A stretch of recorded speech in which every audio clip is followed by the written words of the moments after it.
we are using natural resources responsibly. And also, we are polluting less to the environment. And when we see the social, several factors I have listed. I don't want to go one by one because I have limited time. So, social main thing is that it ensures the acceptability of in community. So, any company, if they have done very good on social front, then it ensures acceptability among the community. And that is very important, because if your acceptability is not among community, then you will face a lot of issues while doing the business. And the third part, governance. So governance ensure profitability. And also we able to make a robust system where we can mitigate the risk. So this is about the ESG. And then moving to the next one. This is just a survey. Whenever I used to go, then I used to share among the people that how the perception related to sustainability is changing day by day.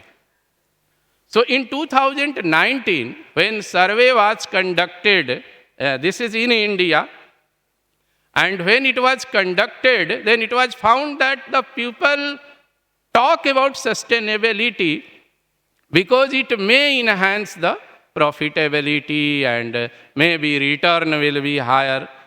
But in 2021, within 2 years, the situation changed.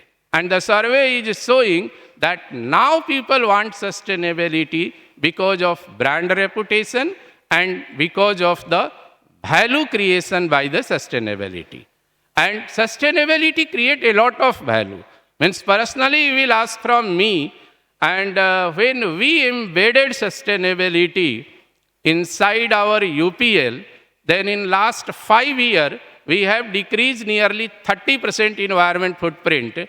And environment footprint reduction means we have reduced 30% carbon emission, 30% water consumption, 30% waste generation. So if you translate in the monetary value, then it is saving nearly $45 million per year through the energy bill reduction, water bill reduction, waste disposal cost. Similarly, when I was in Unilever, then between 10 to 15, we were driving sustainability, and there we reduced 50% environment footprint in global manufacturing plants, and it was translating nearly $100 million per year. So it's clear case of sustainability is for the profitability. This is a global framework for the sustainability. And if we see the Indian paint industry into this mirror, then you can able to understand that why international rating agency is rating poor almost all Indian paint industry. So you can see first is the global goals. So global goals means every company must set their sustainability goal and target, and that goal and target should be science-based. So it should be at par with the SBTi. And as I told you that in India, only one paint company have set SBTi target. Rest none of have. Similarly, reporting, if you see sustainability reporting, TCFD reporting, it's very poor in the paint industry. And sustainability reporting, I found 2 companies. They have reported very good. But as far as TCFD reporting is concerned, nil Indian paint companies are there. Global certification, so responsible care logo holder or TFS certification, FTSE for good. So here also we found very few Indian paint company to have all these certifications. And then the global rating. As I told you that there is a rating agency. One is the Dow Jones Sustainability Index. Now S&P Global used to conduct on annual basis. FTSE Russell, and one premium agency from the Netherlands, Sustainalytics. So there if you see rating, the ratings are not very good as far as the Indian paint industries are concerned. Now, this is some of the survey quickly I have done, means I don't have access of all the Indian paint company, and it's not possible for also to me to go and do the survey. But top 10 company, I can't say top, but in my eye, when I used to see the paint industry, then top 10 companies when I did, then I found sustainability reporting, 2 companies, so 20%. A scope 3 emission, only 1 company, so 10%.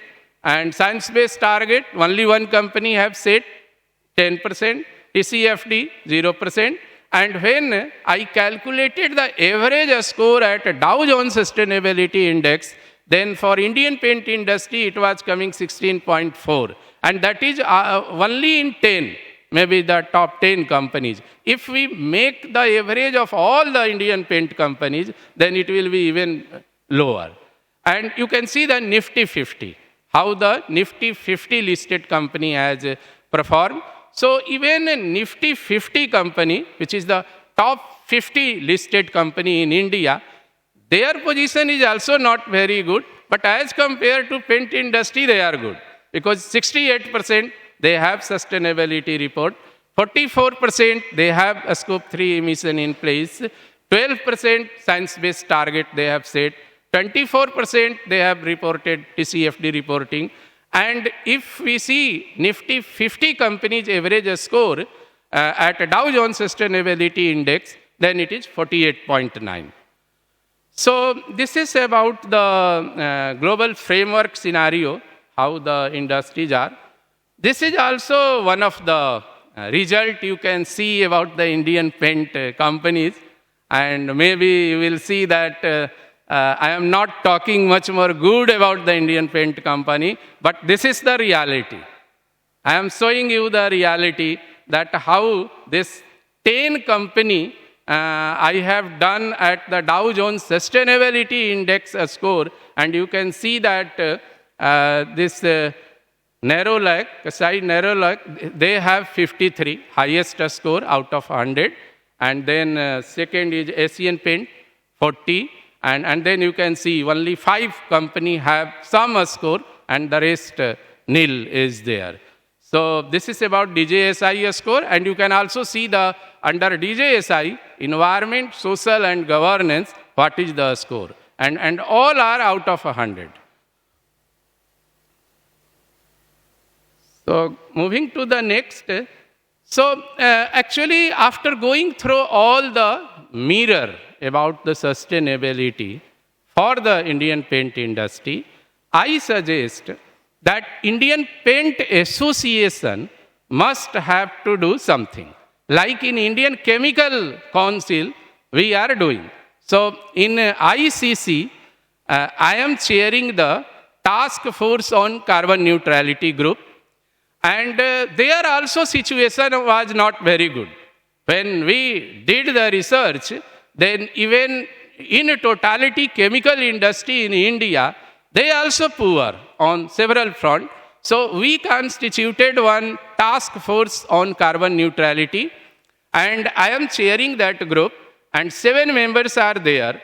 And we are doing a lot of work to enhance the sustainability among the Indian chemical industry at ICC, whoever is the member of Indian Chemical Council.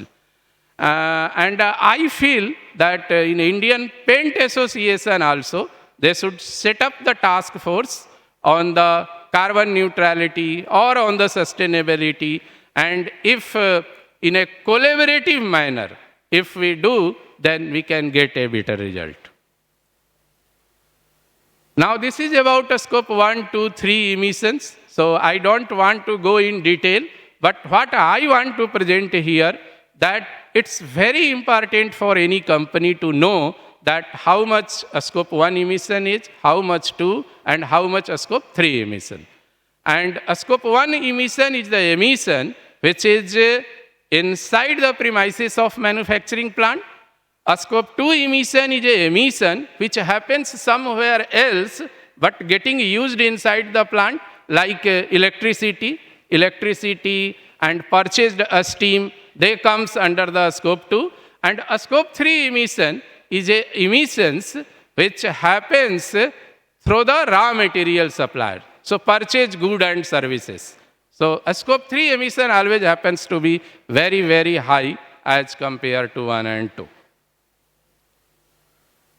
Now this is about science-based target, where I was saying that in India only one paint industry have committed science-based target. Science-based target is very important because we have to do the calculation and then get it approved by the SBTi, such that the company will follow the trajectory of 1.5 degrees Celsius world. And to set the science-based target, these all are the process. First, you have to disclose and calculate a scope 1, a scope 2, a scope 3. Then you have to see that how your emission reduction should be to follow the 1.5 degrees Celsius trajectory. And then you have to submit to SBTi. SBTi is an international organization, so there you have to submit. And once they approve, then that is a science-based target. So I have time or? Okay. Use carbon emission. And here, our request is with Ministry of Environment Forest. And from Indian Chemical Council, we are pursuing, even I am also the member at CII, in FICCI also I am member. So we are pursuing with Ministry of Environment Forest that let's have a regulation on the deep sea discharge. Today if you see in Gujarat, especially Bharuch area, Bharuch, Ankleshwar, Panoli, Jagadia, we have very good deep sea discharge system. And the similar, even better than what in US is. But in United States, they have deep sea discharge system, and US EPA have made the regulation that up to 4,000 ppm COD you can discharge. Whereas in our country, we don't have any special regulation for the deep sea discharge. They have applied the river discharge to the deep sea discharge. And for deep sea discharge also, they are saying that 250 ppm COD is allowed. And for river discharge also, it's 250 ppm. So we are requesting from the Ministry of Environment Forest that a study on the deep sea discharge regulation available internationally and bring here in India also, because once we will align the deep sea discharge standard with the international standard, then there will be at least 5 to 6 times less emission will happen, and without impacting the environment. Also, I have shown some of the Cormix model. Cormix model have, it is a modeling software, and they used to provide the result that within 46, 45 meter from the discharge point, all the pollutants get diluted and it's become ambient. So there is no question of making more and more stringent condition in the regulation. Next is example is zero liquid discharge. You can see one paper I have published in Indian Chemical Council journal, and there we have elaborated with science and data that zero liquid discharge is not an environment friendly option. And especially in those areas, like coastal area, if deep sea discharge system is there, common effluent treatment plant is there, then it's foolish to ask, do the ZLD. And when we are doing the ZLD, when the mandatory condition comes, then the emission happens to be 4 times more than the standard conditions. And you can see here, one comparison I have given, power consumption. If we have regulation like US EPA, then the cost, then the power consumption will be 1.5 kilowatt hour per cubic meter. It's the treatment cost. If we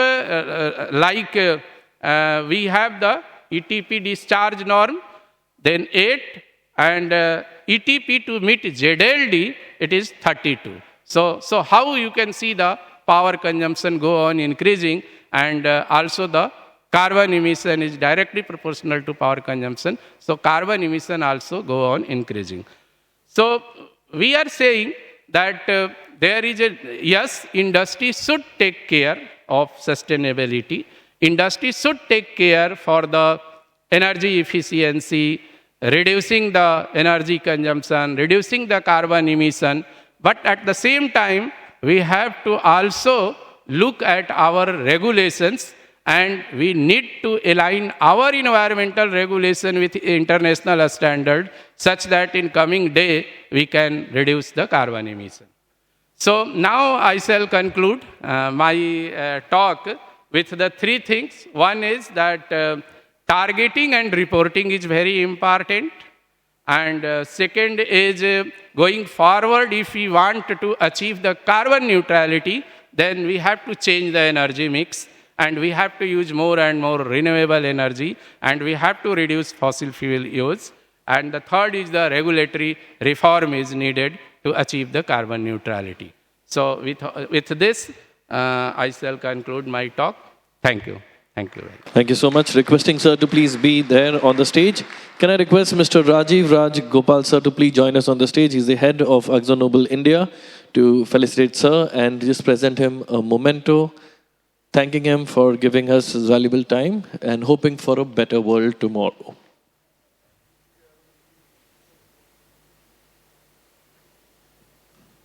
Thank you so much. With that, I would like to introduce our next speaker.